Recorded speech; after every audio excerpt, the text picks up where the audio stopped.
অবাধ তথ্য প্রবাহ বিশ্বের দেশগুলোকে এখন গ্লোবাল ভিলেজে পরিণত করেছে। সুতরাং দেশে বিদেশে অনেকেরই অনেক বিষয়ে জিজ্ঞাসা রয়েছে, আগ্রহ রয়েছে, জানার আগ্রহ রয়েছে। বর্তমান সরকার সেই সব বিষয়েও যৌক্তিক সকল জিজ্ঞাসার জবাব দিতে প্রস্তুত। সুতরাং সাংবাদিকদের ফোন কিংবা ইমেলের মাধ্যমেও তথ্য জানার সুযোগ রয়েছে। এর পাশাপাশি সরকারের যাবতীয় তথ্য মন্ত্রণালয় যথা নিয়মে জনগণকে প্রতিদিন অবহিত করছে। একই সঙ্গে সারা দেশে 64টি জেলার তথ্য অফিস রয়েছে। এছাড়া উপজেলা পর্যায়েও রয়েছে আরো 4টি তথ্য অফিস। প্রধানমন্ত্রী তারেক রহমান ইতিমধ্যেই তথ্য মন্ত্রণালয়কে জেলা তথ্য অফিসগুলোকে আরো কার্যকর করার নির্দেশ দিয়েছেন।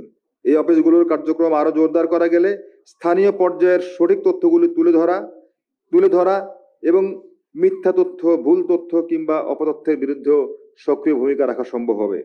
কোনো জেলায় কোনো ঘটনা ঘটলে জেলা তথ্য কর্মকর্তাগণ যাতে তথ্য প্রদানের জেলার মুখপাত্র হিসাবে ভূমিকা রাখতে পারেন সেটিও নিশ্চিত করার জন্য ইতিমধ্যে তথ্য মন্ত্রণালয় কার্যক্রম শুরু করে দিয়েছে। প্রিয় সাংবাদিক বন্ধুগণ, আমি আর কথা বাড়াবো না।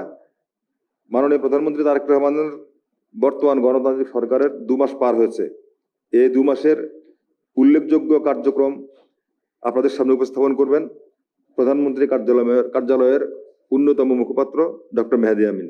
তার আগে আমি শুধু এই কথাটা বলতে চাই, বাংলাদেশে জনগণের সঙ্গে জনগণ যেভাবে সরকারকে অবিশ্বাস করা শুরু করেছিল, নেতা মন্ত্রীদেরকে অবিশ্বাস করা শুরু করেছিল, আমাদের কাছে মনে হয়েছে গত 2 মাসে সরকারের উপরে জনগণের আস্থা ফিরে এসেছে। বিশেষ করে আমরা দেখেছি মাননীয় প্রধানমন্ত্রী জনাব তারেক রহমানের উপরে জনগণের আস্থা ফিরে এসেছে। তিনি জনগণের মধ্যেই থাকছেন, জনগণের মধ্যেই হাঁটছেন।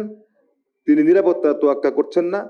জনগণের কাছে যে সমস্ত আশা ভরসা, যে সমস্ত প্রতিশ্রুতি দিয়েছিলেন, তিনি প্রত্যেকটি প্রতিশ্রুতি পালনের চেষ্টা করছেন। এবং আমার কাছে মনে হয়েছে আমাদের এই 60 দিনের সবচেয়ে বড় অর্জন, বাংলাদেশের জনগণ তারেক রহমানকে বিশ্বাস করেছে, তারেক রহমান বাংলাদেশের জনগণকে বিশ্বাস করেছেন। আমার কাছে মনে হয়েছে এই অর্জনটা হচ্ছে সবচেয়ে বড় অর্জন।